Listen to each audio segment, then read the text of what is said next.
അസ്സലാമു അലൈക്കും വറഹ്മത്തുള്ളാഹി തആല വബറകാതുഹു. ബഹുമാനികളെ, ഇന്നത്തെ ക്ലാസ്സിൽ പരിചയപ്പെടുത്താൻ ആഗ്രഹിക്കുന്ന ഒരു പ്രധാനപ്പെട്ട വിഷയം പരിശുദ്ധ റമദാനിലെ റഹ്മത്തിന്റെ 10, മഗ്ഫിറത്തിന്റെ 10 വിട പറഞ്ഞു പോവുകയാണ്. അപ്പോൾ നമുക്ക് കടന്നു വരുന്നത് ഇത്ഖിന്റെ 10. നരകത്തിൽ നിന്ന് ലക്ഷക്കണക്കിന് ആളുകളെ, അടിമകളെ അല്ലാഹു സുബ്ഹാനഹു വ തആല സ്വർഗത്തിലേക്ക് ഇത്ഖ് ചെയ്യുന്ന, മോചിപ്പിക്കുന്ന 10 ഈ 10. ഈ 10ൽ നമുക്കും അള്ളാഹുവിന്റെ മോചനം ലഭിക്കണം. നരകത്തിൽ നിന്ന് സ്വർഗത്തിലേക്കുള്ളൊരു മോചനം, ഒരു കയറ്റുമതി നമുക്ക് ലഭിക്കണം. അല്ലാഹു തആല നമുക്ക് അക്കൂട്ടത്തിൽ ചേരാൻ ഭാഗ്യം തരട്ടെ. ഈ 10ൽ നല്ലോണം എന്താക്കണം? ഇബാത്തുകളെ കൊണ്ട് ധന്യമാക്കണം. ഒരു സെക്കൻഡ് പോലും വെറുതെ കളയാതെ ഇബാത്തുകളെ കൊണ്ട് ധന്യമാക്കണം. ഇത്രയും മഹത്വമുള്ള 10 റമദാനിലെ അവസാനത്തെ 10, ഒടുവിലെ 10. ഈ 10ലാണ് ഒരു രാവ് കടന്നു വരുന്നത്. ആ രാവ് 1000 മാസത്തേക്കാൾ ഖൈറും മിൻ അൽഫി ഷഹർ, 1000 മാസത്തേക്കാൾ വണ്ണമായതാണ്, പവർഫുള്ളാണ് ഈ 10ലെ ഈ ഒരു രാവ്. ഈ അവസാനത്തെ 10ലെ ഒരു രാവ്. ആ രാവ് ഏതാണ്? ഹബീബായ റസൂലുള്ളാഹി സ്വല്ലല്ലാഹു അലൈഹി വസല്ലം തങ്ങൾ പറയുന്നു, തഹറഹു ലൈലത്തുൽ ഖദ്രി ഫിൽ വിത്രി മിൻ അശ്റിൽ അവാഖിരി മിൻ റമദാൻ. റമദാനിലെ അവസാനത്തെ 10ലെ ഒറ്റയിട്ട രാവുകൾ, അതായത് 21, 23, 25, 27, 29, അങ്ങനെ ഈ 5 രാവുകൾ നിങ്ങൾ ലൈലത്തുൽ ഖദ്ർ പ്രതീക്ഷിക്കുക. ഈ 5 രാവുകൾ നിങ്ങൾ ഇബാത്തുകളെ കൊണ്ട് ധന്യമാവുക.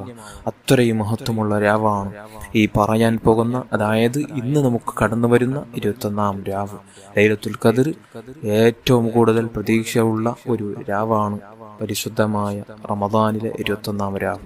അതുകൊണ്ട് എല്ലാവരും ഈ രാത്രിയിൽ ബാത്തുകളെ കൊണ്ട് ധന്യമാകണം. അല്ലാഹു തആല ധന്യമാക്കണം. അല്ലാഹു നമുക്ക് ഭാഗ്യം തരട്ടെ.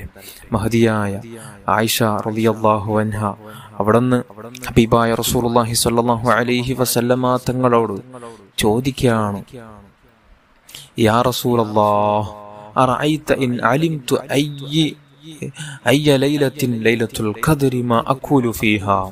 നബിയെ, ലൈലത്തുൽ ഖദ്ർ പ്രതീക്ഷിക്കപ്പെടുന്ന രാവ് അത് എനിക്കറിഞ്ഞാൽ, ലൈലത്തുൽ ഖദ്ർ പ്രതീക്ഷിക്കപ്പെടുന്ന രാവുകളിൽ ഞാൻ എന്താണ് പറയേണ്ടത്? ആ രാവിൽ കൂടുതലായി എന്താണ് ചൊല്ലേണ്ടത്? ഏത് ദിക്റാണ് ചൊല്ലേണ്ടത്? ഹബീബായ റസൂലുള്ളാഹി സ്വല്ലല്ലാഹു അലൈഹി വസല്ലം പറയുന്നു, ഖൂലി അല്ലാഹുമ്മ ഇന്നക അഫ്വുൻ തുഹിബ്ബുൽ അഫ്വ ഫഅഫു അന്നി. ഈ ദിക്ർ നിങ്ങൾ ധാരാളം ചൊല്ലുക. ഏതാണ്? അല്ലാഹുമ്മ ഇന്നക അഫ്വുൻ തുഹിബ്ബുൽ അഫ്വ ഫഅഫു അന്നി എന്ന ദിക്ർ നിരന്തരമായി ലൈലത്തുൽ ഖദ്ർ പ്രതീക്ഷിക്കപ്പെടുന്ന രാവുകളിൽ ചൊല്ലിക്കൊണ്ടേയിരിക്കുക. അള്ളാഹു നമുക്ക് ഭാഗ്യം തരട്ടെ. അതിന്റെ അർത്ഥം എന്താണ്?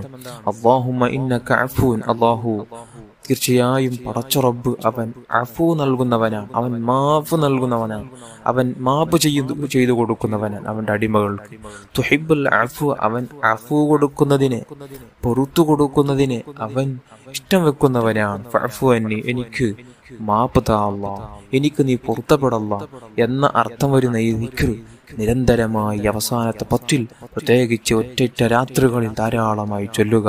ഹബീബായ തങ്ങൾ പഠിപ്പിച്ചതാണ്. അതുകൊണ്ട് എല്ലാവരും പറയാൻ ഒരു ദിക്ർ ചൊല്ലാൻ ശ്രമിക്കണം. അള്ളാഹു നമുക്ക് ഭാഗ്യം തരട്ടെ. ലൈലത്തുൽ ഖദ്ർ കൊണ്ട് എത്തിച്ചവരെ കൂട്ടത്തിൽ അള്ളാഹു നമ്മെല്ലാവരെയും ഉൾപ്പെടുത്തി അനുഗ്രഹിക്കട്ടെ. ആമീൻ യാ റബ്ബൽ ആലമീൻ.